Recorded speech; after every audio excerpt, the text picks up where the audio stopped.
शौहर से परेशान होकर मायके में बैठी ख्वातीन जिनका ससुराल में कोई पुरसाने हाल नहीं रहा, जिन्हें ससुराल वालों ने भी सरेआम धिक्कार दिया, जो सालों पहले ससुराल की दहलीज से उतरी और अब तक वापस नहीं जा सकी, मायके वालों पर बोझ बनी हैं।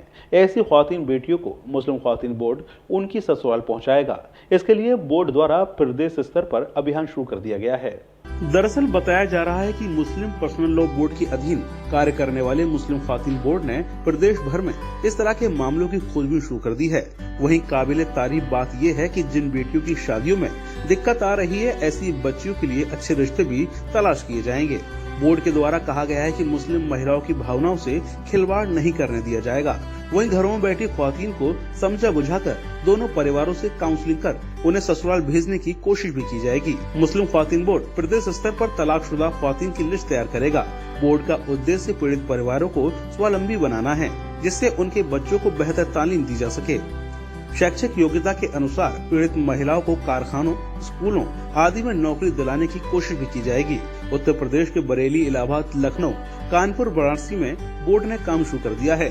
नए साल यानी जनवरी माह से आगरा, मथुरा, फिरोजाबाद, मैनपुरी, एटा, अलीगढ़ में अभियान की शुरुआत की जाएगी। अभियान को कामयाब बनाने के लिए जिलों के वकीलों, समाज सेवियों और उलमा से संपर्क किया जाएगा और उलेमाओं से संपर्क किया जा रहा है। अगर मुस्लिम पर्सनल लॉ बोर्ड द्वारा इस तरीके की संस्था बनाई जा रही है या बना ली गई है और वो जो ट्रिपल तलाक पीड़ित मुस्लिम ख्वातीन हैं उनकी मदद के उद्देश्य से हो रहा है, तो बहुत अच्छी बात है। चूँकि मोदी जी ने ट्रिपल तलाक कानून तो लेकर आए और उसके तहत ये था कि जो शख्स 3 तलाक बोलेगा वो उसके ऊपर मुकदमा दर्ज होगा, लेकिन तलाक नहीं होगी। आज भी हज़ारों बेटी ऐसी हैं जो 3 तलाक का दंश झेल रही हैं नए कानून के बाद भी। तो मुझे नहीं लगता है कि कानून बनने के बाद कोई उनको फ़ायदा हुआ। फ़ायदा तो कम, नुकसान ज़्यादा हुआ। कल को ये होता था कि तलाक होने के बाद मुस्लिम लड़की एक तरफ हो जाती थी, लेकिन अभी उसका केस कोर्ट में पेंडिंग है।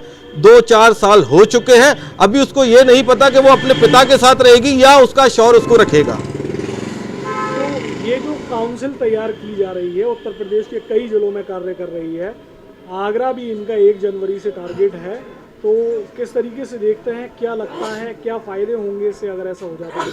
देखिए, अगर इस प्रकार की कोई संस्था आगरा में आ रही है और काम करेगी तो उससे बेहतर रिजल्ट ही लगेंगे। अगर वो ठीक तरीके से जो 3 तलाक पीड़ित मुस्लिम बच्चियां हैं उनकी काउंसलिंग करेगी या उनका परिवार बनाने की कोशिश करेगी। अगर नहीं बनता तो उनको एक सेफ साइड करवाकर उनका कहीं और रिश्ता लगाकर शादी करवाएगी तो बढ़िया, क्योंकि इससे मुस्लिम बच्चियां नहीं, दीगर जो बेटी की बात होती है वो बेटी कम से कम एक तरफ तो हो जाएगी, उसका माइंड सेट हो जाएगा। उसके बच्चों का जो फ्यूचर अभी अंधकार में है तो कम से कम वो सोचेगी कि मेरे बच्चों का फ्यूचर बन जाएगा। मुस्लिम महापंचायत के सरपंच नदीम नूर का कहना है कि 3 तलाक का कानून लाया गया, लोगों को उम्मीद थी कि इन्हें इंसाफ मिलेगा, लेकिन तलाक के मुकदमे कोर्ट में चल रहे हैं। लेकिन मेंटेनेंस के लिए आज भी ख्वातीन कचहरी के चक्कर काट रही हैं। ऐसी स्थिति में अगर कोई संस्था सामने आकर मुस्लिम ख्वातीन के लिए बेहतर कार्य करना चाहती है तो ये मुस्लिम ख्वातीन के हक में बेहतर कार्य होगा। देखिए, कई सालों से देखा जा रहा है कि हिंदू मुस्लिम द्वारा पारिवारिक मामलों को लेकर काउंसलिंग कराई जाती थी पुलिस लाइन में, लेकिन अभी तक कोई ऐसी संस्था नहीं थी जो मुसलमानों के बहन बेटियों के लिए आपस में सामंजस्य बिठाने का काम करे। बहुत अच्छी बात है ये कि मुस्लिम ख्वातीन लॉ बोर्ड की तरफ से ये एक पहल की गई है। मैंने कहीं पढ़ा भी था कहीं कि और ज़िलों में भी इनके काम चल रहे हैं। अच्छी बात है ये। आजकल आप देख रहे हो कि हर दूसरे घर में मैं एक एडवोकेट हूँ और आपको बता दूं कि करीब आगरा ज़िले के अंदर 20 से 25 हज़ार मुस्लिम लड़कियाँ का विवाद चल रहा है, जिसमें कुछ छोटी छोटी दिक्कतों का है, लेकिन समाज के लोगों द्वारा उसको सुलझाया नहीं जा रहा। इस बोर्ड के माध्यम से कुछ उम्मीद जगी है कि शायद घर बसने के संबंध हो जाए। और मैं फिर यही कहना चाहूँगा कि इस तरह की पहल पहली बार हो रही है, अच्छी बात है ये। तो इसमें मुस्लिम ख्वातीन लॉ बोर्ड द्वारा महिलाओं को जीविका चलाने के लिए रोजगार की साधन उपलब्ध कराने के उद्देश्य से उनको समझाया जाएगा, ट्रेनिंग दी जाएगी और हर तरीके का उनको साधन उपलब्ध कराने का काम जो ख्वातीन कर रही है, मैं उसकी बहुत बहुत प्रशंसा करता हूँ और स्वागत करता हूँ। वहीं एडवोकेट शफीक अहमद का कहना है कि हजारों केस आगरा के फैमिली कोर्ट में चल रहे हैं, लेकिन कोई संस्था आज तक मुस्लिम बच्चियों के लिए आगे नहीं आई है। पहली बार इस तरह के कार्य को लेकर कोई संस्था सामने आई है। बताए गए कार्य के अनुसार अगर काम किया जाएगा तो मुस्लिम महिलाओं के लिए बहुत बेहतर होगा। 19/4/2016 को शादी हुई थी मेरी और फिर मैं रह रही थी, जैसे भी मेरे ससुर वाले रख रहे थे, फिर वो आए दिन मांग करते थे कि ये लेकर आओ वो लेकर आओ। फिर मेरे बेटा भी 6 साल का, फिर वो लोग रखने नहीं लगे, मारपीट करने लगे, पैसे लेके आओ ये, फिर मेरे घर पर छोड़ गए वो। फिर ये कि मेरे भाई में ससुराल में छोड़ने लगे, लोगों ने मारपीट कर दिया और तलाक दे दिया, 3 तलाक बोल दिया। 3 तलाक बोलकर। तो घर से आपकी तरफ से मुकदमा वगैरह भी? हाँ, मुकदमा चल रहा है, उसमें अभी कुछ हुआ नहीं है, लेकिन मेंटेनेंस भी डला हुआ, लेकिन अभी कुछ हुआ नहीं, खर्चा में कुछ नहीं बना। 3 तलाक देने के बाद भी उन लोगों ने मुझे मतलब रखा नहीं, केस दर्ज भी हो गया, लेकिन ऐसे कानून का क्या फ़ायदा, मतलब जो मुस्लिम लोगों को इंसाफ नहीं मिल रहा। अच्छा, अब जो महिला बोर्ड के द्वारा जो ख्वातीन बोर्ड है उसके द्वारा ये बात कही जा रही है कि जैसे आपके साथ जो अन्याय हुआ है, एक तरीके से कह सकते हैं, ऐसी जो लड़कियां हैं उनको न्याय दिलाने के लिए दूसरे पक्ष से आपसे काउंसिल किया जाएगा, बातचीत किया जाएगा, अगर जोड़ सकते हैं रिश्ते को तो जोड़ा जाएगा, या जिन लोगों की तलाक हो चुकी है उनको भी आर्थिक सहायता दी जाएगी। अगर ऐसा होता है तो किस तरीके से देखती हैं आप, क्या फ़ायदा आपको लगता है?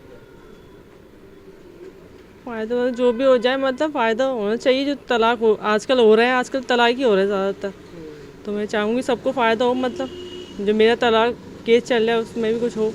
लगभग कितना समय हो गया आपके केस को चलते? 3री साल चली, 2 साल 2 साल। तो मतलब कैसा फील कर रहे हैं, कुछ उम्मीद आस दिख रही है आपको? नहीं, अभी कोई उम्मीद नहीं दिख रही। वहीं आगरा की ख्वातीन पिछले 2 साल से ससुराल से धक्के खाकर मायके में जिंदगी बसर कर रही हैं। उनके शिकवा है कि FIR होने के बाद मामला कोर्ट में गया, लेकिन सालों बीत जाने के बाद भी उनको इंसाफ नहीं मिल पाया।